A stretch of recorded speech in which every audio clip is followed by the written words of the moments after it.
Ang mabuting balita ng Panginoon ayon kay San Lucas, chapter 10, verse 13 to 16.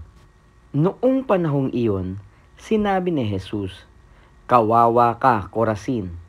Kawawa ka, Betsaida! Sapagkat kung sa Tiro at Sidon ginawa ang mga kababalaghang ginawa rito sa inyo, di sana'y malaon na silang nagdaramit ng sako at nauupo sa abo upang ipakilalang sila'y nagsisisi.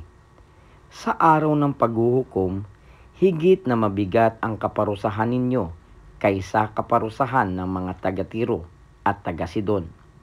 At ikaw, Kapernaum, ibig mong mataas hanggang sa langit, ibabagsak ka sa Hades.